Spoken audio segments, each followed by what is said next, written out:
Pessoal, tudo bem com vocês? Hoje a gente vai dar continuidade ao nosso estudo sobre o sistema solar, falando um pouquinho sobre duas teorias que desenvolveram um debate ferrenho durante séculos. É o geocentrismo e o heliocentrismo, duas correntes que discutiam quem seria o centro do universo, o Sol ou a Terra. Bem, o geocentrismo e o heliocentrismo foram duas visões muito importantes para o desenrolar dos estudos sobre o céu. Desde a antiguidade, esses estudos foram fundamentais para descrever desde quem são esses astros que nos rodeiam, até mesmo auxiliar na localização de navios durante as grandes navegações, por exemplo. O modo como o céu é descrito podia ser explicado pelo modelo geocêntrico durante muito tempo. Porém, com o tempo se desenvolveu novas observações e o modelo geocêntrico começou a apresentar diversas inconsistências. Inconsistências em relação ao movimento dos astros. Então foi daí que começou a se desenvolver a ideia do heliocentrismo. Esse debate foi, como eu disse antes, foi bastante longo e se desenvolveu principalmente na Grécia Antiga, com grandes nomes, grandes filósofos e cientistas que desenvolveram essa discussão, como por exemplo Platão, Pitágoras e Aristóteles, que estão ilustrados aí na figura. O Platão, por exemplo, ele dizia que a Terra seria a região mais indigna do universo e por isso ela deveria ocupar uma posição inferior. Os demais astros, então, eles sim poderiam executar um movimento perfeito, que seria o movimento circular. Como a Terra é inferior, assumiria uma posição de inferioridade, então por isso a Terra estaria parada. Outro nome muito importante, o Pitágoras, ele foi um dos que desenvolveram a ideia de que a Terra era esférica. O Pitágoras defendia que a Terra seria esférica. Observando os eclipses, ele notou que as sombras projetadas durante o eclipse eram sempre circulares.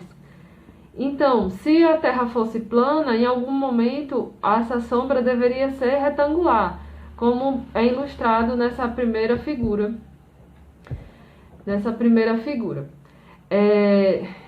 Outra observação dele é que os navios, ao se afastarem no horizonte, chegava um certo momento que eles sumiam.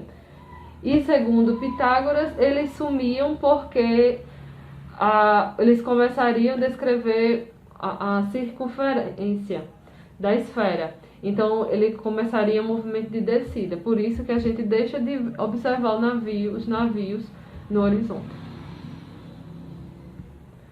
Outro nome de destaque foi Ptolomeu.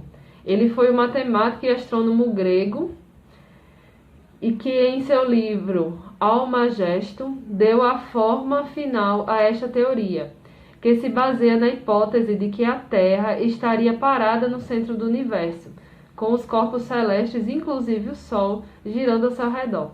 Seu sistema foi dominante durante 14 anos, já que Ptolomeu conseguiu formalizar toda a sua ideia. Então, durante 14 séculos, a ideia de Ptolomeu era considerada verdadeira e aceita por todos, inclusive pelas todas as formas de governo e inclusive a Igreja Católica. Somente 1800 anos depois, Nicolau Copérnico foi o primeiro a escrever que a Terra gira em torno do Sol. Ele produziu um modelo em que o Sol está no centro do sistema solar e que os planetas giram em torno do Sol. Contudo, seu modelo não era perfeito. Para Copérnico, por exemplo, as órbitas dos planetas seriam circulares, o que depois foi descoberto que não era verdadeiro. Anos mais tarde, Johannes Kepler, ele ele reestruturou o modelo de Copérnico, adicionando as ideias também de outro cientista. Ele expandiu essas ideias e descobriu que o sistema solar tem órbitas elípticas e elaborou as 3 leis de movimento celeste. As ideias de Kepler, até hoje consideradas revolucionárias, já que foi quando finalmente rompeu-se a ideia do geocentrismo e marcou o início de uma nova astronomia. Outro nome de destaque foi Galileu Galilei, que com o seu telescópio pôde comprovar diversas teorias desenvolvidas tanto por Kepler como por Copérnico. Ele foi considerado o pai da ciência moderna pelos seus trabalhos em física e astronomia.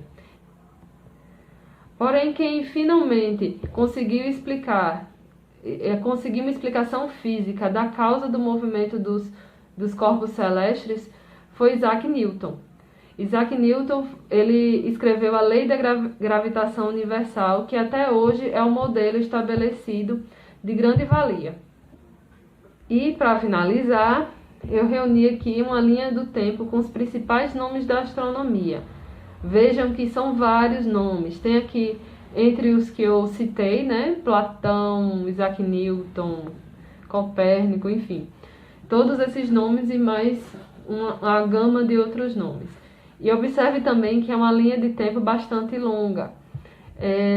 São séculos e séculos de história para que a gente chegue hoje ao nível de desenvolvimento científico e tecnológico que temos. Então, veja como a ciência é uma construção feita com muitas mãos, feita ao longo de muito tempo e como todo trabalho pode contribuir com o outro. Mesmo o modelo geocêntrico, que hoje a gente aceita como estando equivocado, foi importante para que a gente chegue hoje à definição que a gente tem hoje e ao nível de ciência e tecnologia que temos hoje. E para finalizar, deixo com você a frase de Galileu Galilei: a verdade é filha do tempo e não da autoridade. Então veja que só o tempo vai definir o que é verdade. Não são as pessoas, mas a ciência e o tempo. Então, pessoal, bons estudos e até mais. Obrigada.